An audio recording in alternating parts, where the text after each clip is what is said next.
우리가 죄 지은 사람들을 우리가 재판을 받고 형량을 내려서 감옥에 보내게 되죠. 감옥에서 여러 교화 프로그램을 통해서 그 죄인이 자신의 죄를 뉘우치고 새롭게 살기로 결단하게 합니다. 그러나 감옥에서 교화가 되어서 새로운 모습으로 사회에 다시 나온다라는 생각은 어떻게 보면 매우 이상적이고 이론적인 생각이다라고 생각하는 사람들이 많이 있습니다. 실제로 영국에서는 교도소에 들어갔다가 석방된 전체 남성들 중에 60% 이상이 4년 이내에 다시 범죄를 저질러서 다시 체포되어지는 그런 통계가 있었습니다. 우리나라에서도 마찬가지로 우리나라 강력범죄로 검거된 사람 10명 중에 4명 꼴이 다시 이 강력범죄 재범률이다라고 이야기하는 뉴스 보도도 있었습니다. 감옥을 만들고 그것에 범죄자들을 가두고 행동을 제약하고 자유를 제한하는 이유가 무엇인가요? 그렇게 함으로 인해서 범죄자가 자신의 죄를 진심으로 뉘우치고 자신으로 인하여서 피해를 본 사람에게 사죄하면서 그리고 나중에 석방되어서 사회에 나와서는 새로운 사람이 되기를 바라는 목적으로 우리가 세금을 내고 감옥을 운영하는 것이죠. 감옥의 목적은 다른 사람의 우리가 그 범죄자들이 진짜 사람다운 사람으로 변화시키는 것이 바로 이 감옥의 목적인 것입니다. 범죄를 저지른 사람들 뿐이 아니죠. 모든 사람들은 이 땅에 살아가면서 사람다운 사람, 어떻게 보면 기본적으로 서로를 존중하고 서로를 배려하고 서로를 사랑하는 그런 삶을 살아야 하는 것입니다. 사람답게 사는 것이 가장 기본적인 우리의 삶이고 우리가 어떻게 보면 우리가 해야 하는 일이 바로 이런 삶이 아닌가라는 생각을 해보게 됩니다. 하나님 또한 하나님을 인간 자기 그 욕심대로 살아가도록 창조하지 않으셨습니다. 서로 협력하고 서로의 필요를 채워주고 그렇게 아름다운 하나님의 나라를 이루어갈 수 있도록 하나님께서 우리에게 그 의미를 부여하셨고 그렇게 하기 위해서 인간을 창조하셨습니다. 하나님은 아담과 하와의 불순종으로 인해서 파괴되었었던 우리 안에 그 하나님의 형상을 다시금 회복하기를 원하시는 분이십니다. 그렇기에 우리가 더욱더 선하고 하나님 앞에서 바르고 하나님의 기쁨이 되어져가는 사람, 그 사람답게 살아가는 그 인생을 우리를 통해서 회복되어지기를 주님은 원하시는 것이죠. 그러나 오늘 본문 말씀을 보면 하나님의 형상이 완전히 파괴되고 자기의 그 욕망만을 채우려고 하는 사람들이 오늘 말씀은 기록되고 있습니다. 하나님과는 아무 상관없고 하나님의 말씀에는 전혀 관심이 없고 자기 마음대로 본능이 이끄는 대로 그렇게 살아가는 사람들이 나오는 것이죠. 바로 기브아의 불량배들입니다. 레위 사람과 그의 첩과 종이 자신을 영접한 그 노인의 집에서 편안하게 쉴 때 그 성읍의 불량배들이 노인의 집을 찾아옵니다. 그리고 오늘 본문 말씀 22절 말씀을 보면 그들이 마음을 즐겁게 할 때 그 성읍 불량배들이 그 집을 애워싸고 문을 두들기며 집 주인 노인에게 말하여 이르되 그 내 집에 들어온 사람을 끌어내라 우리가 그와 관계하리라. 22절에 나오는 불량배, 이 불량배들은 히브리어로 브네이 벨리야알이라는 말로 쓰여지게 되는데 이 뜻은 악한 사람들, 도덕적으로 부정한 행동을 하는 사람들, 아무런 가치가 없는 쓸모없는 사람들이라는 의미를 가지고 있습니다. 이들은 기브아 성의 사람들에게 아무 쓸데가 없고 또 악하고 도덕적으로 부정한 사람들을 이야기하는 것이었습니다. 이들은 사람다운 사람이 아니었고 하나님의 형상을 나타내는 사람이 아니었고 하나님의 말씀대로 살아가는 사람들도 아니었습니다.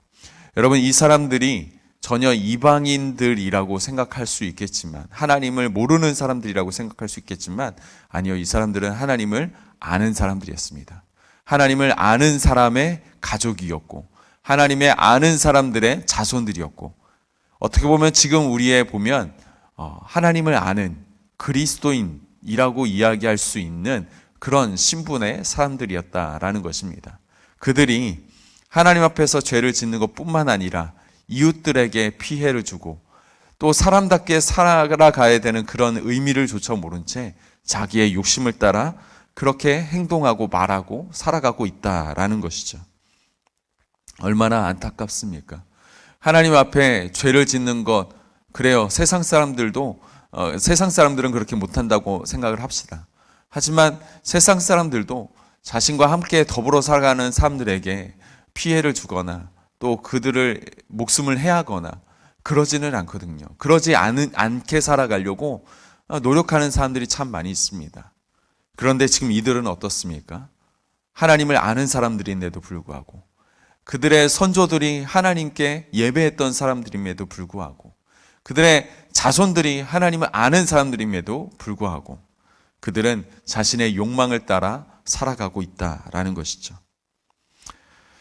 여러분, 우리가 이런 하나님 앞에 또 사람들 앞에 쓸모없는 사람, 또 도덕적으로 부정한 사람, 하나님의 형상을 완전히 파괴한 사람, 물론 그 사람도 소개가 되어 있지만 반대로 이방인임에도 불구하고 하나님을 아는 사람이 아님에도 불구하고 또 이스라엘 사람들에게 배척당하는 그런 소외되어지고 손가락질 받는 사람임에도 불구하고 하나님이 말씀하신 그 율법의 정신을 온전히 행하고 있는 사람 또한 말씀은 소개하고 있습니다.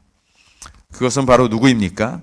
예수님의 그 비유로 설명하신 선한 사마리아인이죠.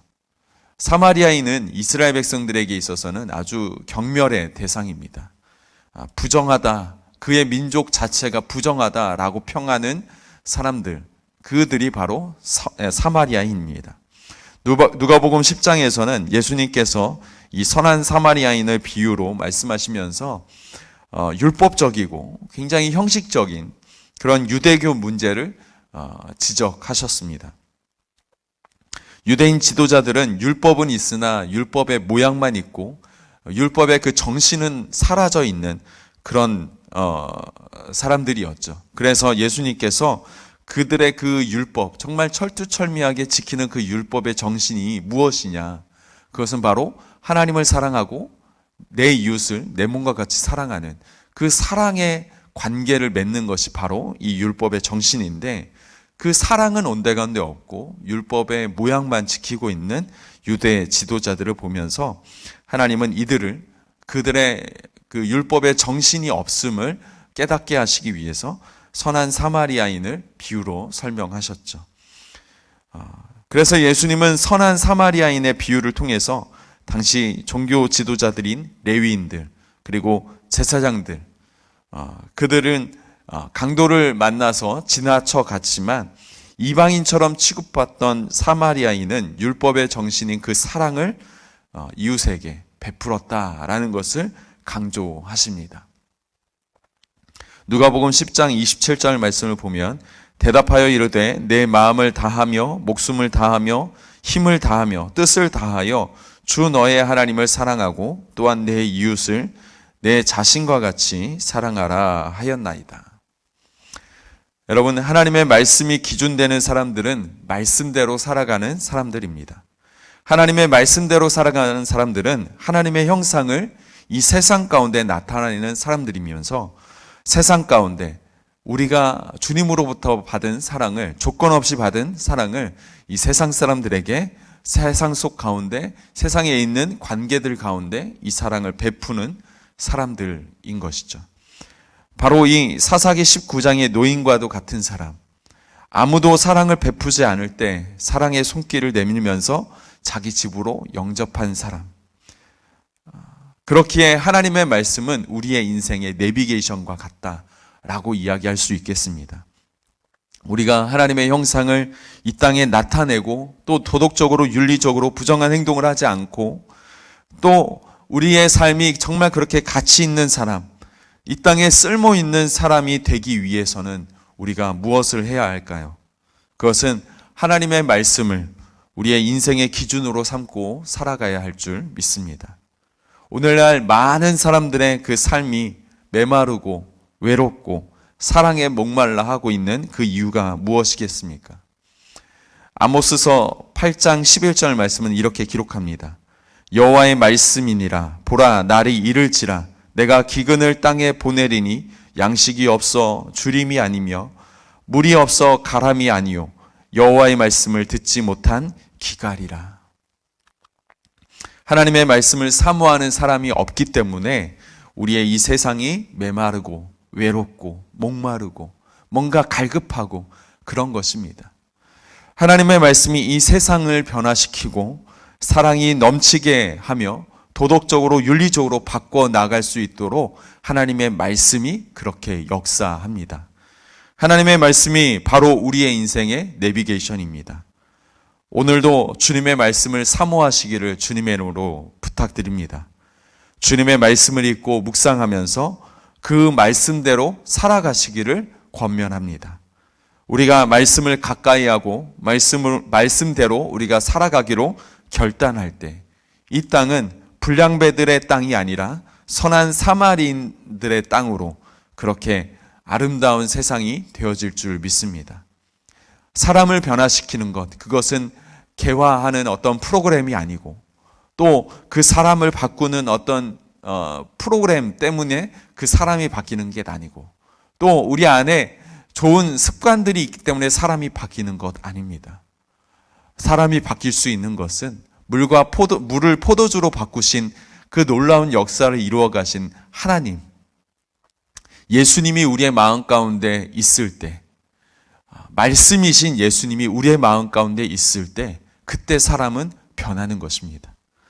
우리의 세상이 정말 아름답고 따뜻하게 바뀌려면 정말 우리가 살아가는 이 세상 가운데 선함이 남아 있으려면 우리는 분명 깨달아야 하는 것입니다.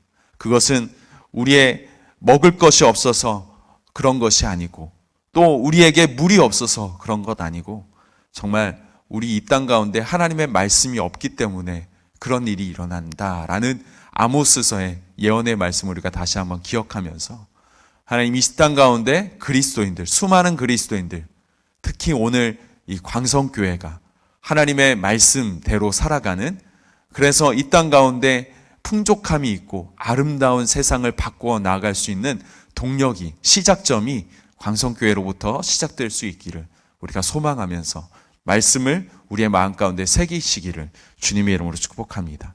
기도하시겠습니다. 사랑의 주님 감사합니다. 하나님, 오늘 이 시간 주님의 말씀을 통해서 깨닫습니다.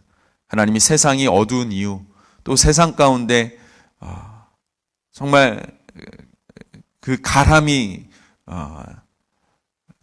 많은 이유, 그 안에 갈증들이 있는 이유, 외로움이 있는 이유, 또 그 안에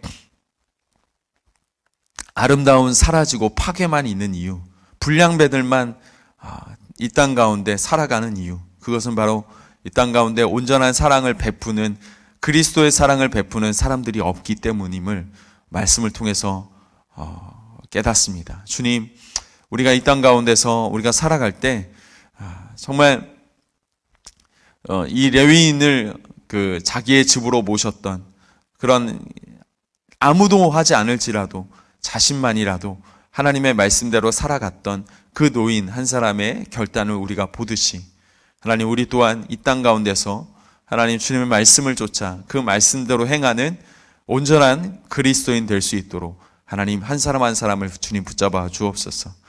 정말 하나님의 말씀을 읽고 생각하고 묵상하고 우리의 삶 가운데 그 말씀을 실천하는 사람들이 다 될 수 있도록 인도하여 주옵소서. 그래서 우리가 하는 이 행동 하나하나가, 또 우리가 내뱉는 말 하나하나가 하나님의 그 사람의 문화가 아니라 하나님의 문화로 잘 정착시켜서 우리의 이 삶 가운데 하나님의 놀라운 은혜와 하나님의 놀라운 축복들이 하나님 계속적으로 흘러갈 수 있도록 하나님 인도하여 주시옵소서. 우리는 부족합니다. 그렇지만 주님의 말씀을 볼 수 있는 용기와 믿음이 있게 하여 주시고 그 말씀대로 살아가는 우리의 삶이 될 수 있도록 역사하여 주옵소서. 함께 하실 줄 믿사오며 예수님의 이름으로 기도드립니다. 아멘.